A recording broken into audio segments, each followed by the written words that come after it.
Mountains. They have always been seen as places of tranquility and beauty. But what few know is that between the peaks and the valleys, dark stories hide. Stories of mysteries that were never solved and horrors that forever marked those who dared to explore their secrets. I am Victor Noctis, and today I will take you into the heart of these cursed mountains. Get ready to hear scary, suspenseful stories that will make you think. Let me tell you a story that happened to me and a few friends during a trip to a mountain that none of us will ever forget. I swear, it's real. Even now, when I think about it, I get chills running down my spine. It all started on a long weekend. We decided to escape the routine and explore a different hiking trail.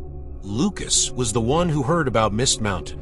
He found it on an adventurers forum where people said the trail was challenging and almost no one dared to go there because of the area's eerie legends. Stories spoke of missing people, an ancient cursed monastery, and whispers that could be heard if you ventured too close to the wrong places. Of course, Marta, the bravest of the group, was immediately on board.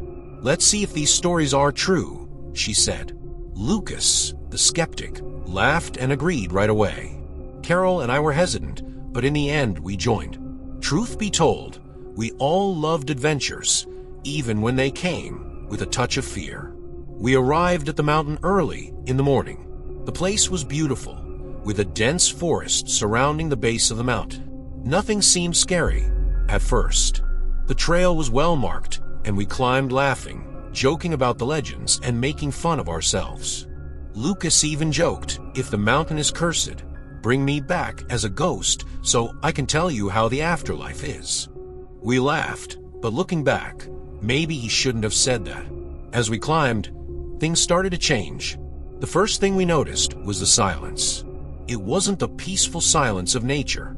It was heavy, like everything around us had stopped. Not even the wind was blowing anymore. Then, the mist appeared. At first, it was thin and barely noticeable, but within minutes, it became so thick that we could hardly see each other. And then, the trail disappeared. We tried using our phone's GPS to navigate, but none of them worked. Lucas started getting annoyed, saying we should have marked our way better. Marta, as usual, took the lead. "Let's keep going. The mountain isn't that big. If we climb higher, we might get a better view of the path," she said. Reluctantly, we followed. About 20 minutes of blind walking later, we saw the silhouette of a structure through the mist. It was the monastery. Small, made of dark stone, it looked like it had been standing for centuries. The place was covered in moss, and some walls were so cracked you could see inside. Marta was the first to enter. Carol hesitated, but eventually followed. Lucas and I stayed back, staring at the building with an uneasy feeling in our chests. Inside, the air was colder, and there was a damp smell mixed with something we couldn't identify. In the center of the main hall, there was a stone altar. It was simple but covered in carvings of strange symbols. On the floor, there were markings drawn with a dark substance we didn't dare identify. The marks led to a corner of the hall, where there was a hole in the ground, a kind of well. Marta, curious as always, approached the well and shone her flashlight down.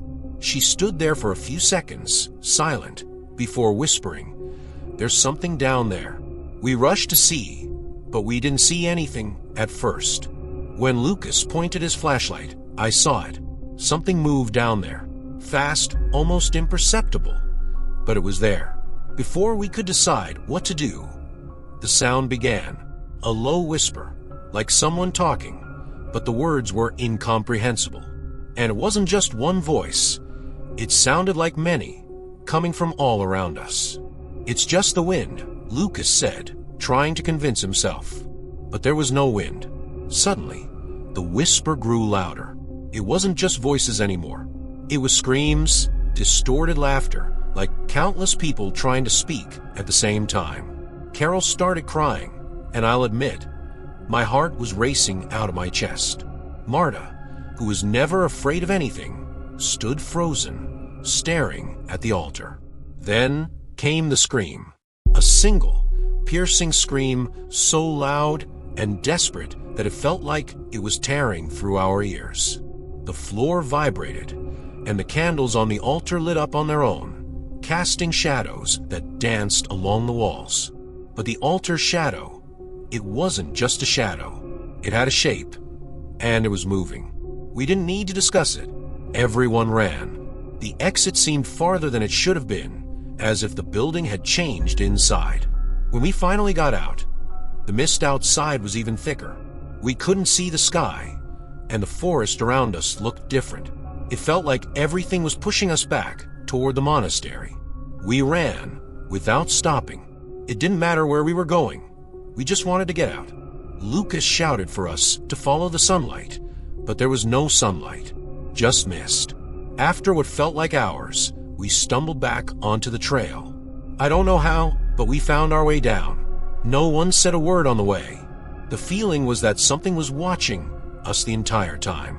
When we reached the base of the mountain, the sky was clear. The heavy silence was gone, but none of us felt relieved. We looked back at the mountain, and I swear, I saw something in the mist. A shadow, large, still, watching us.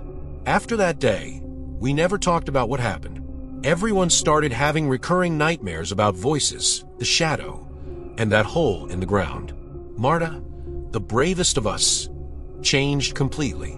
Now, she refuses to talk about the monastery or anything related to mountains.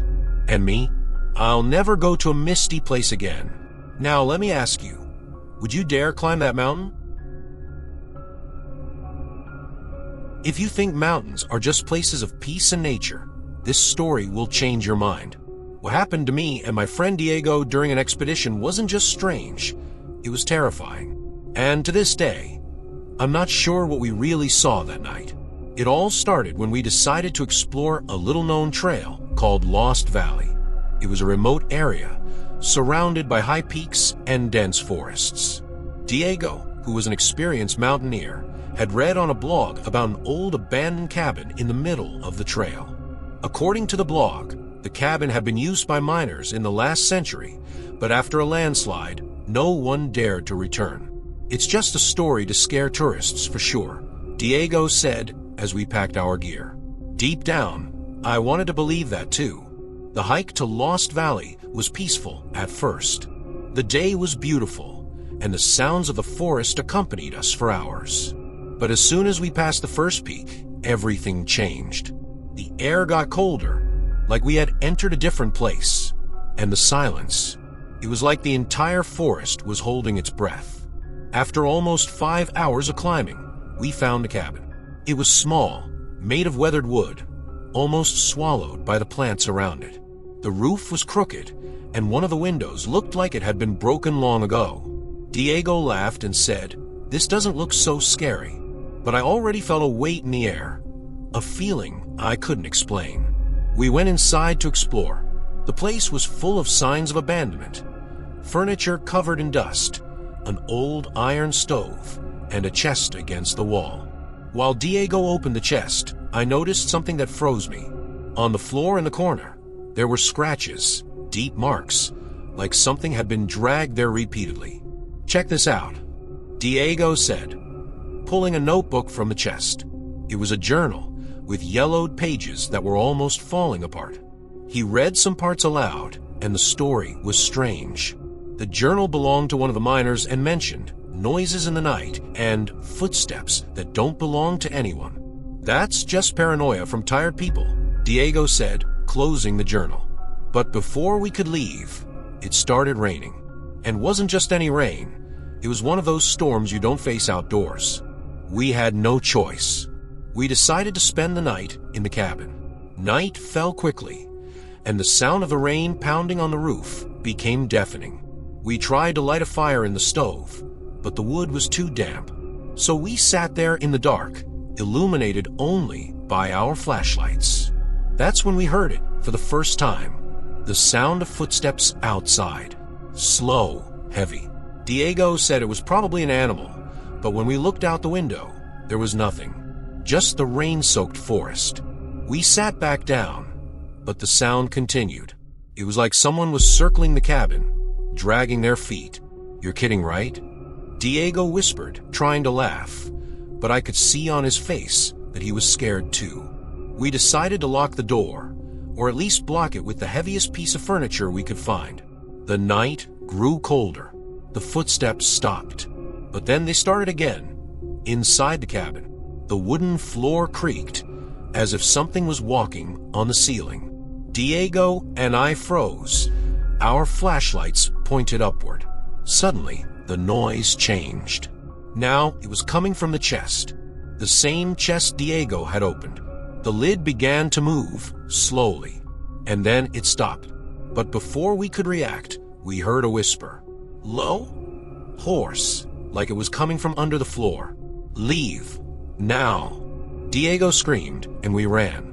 We grabbed whatever we could and bolted into the rain without thinking twice. The way back felt so much longer. Every snapping branch made us look over our shoulders. We reached the car at dawn, soaked and exhausted. Neither of us said a word during the drive home, but a few days later, Diego called me. He said he'd been having nightmares about the cabin, hearing the same footsteps and whispers. And the worst part, the journal he had taken as a souvenir had disappeared without a trace. To this day, we don't know what happened in that cabin. But one thing is certain, we're never going back. And you, do you think you have the courage to spend a night in the Lost Valley?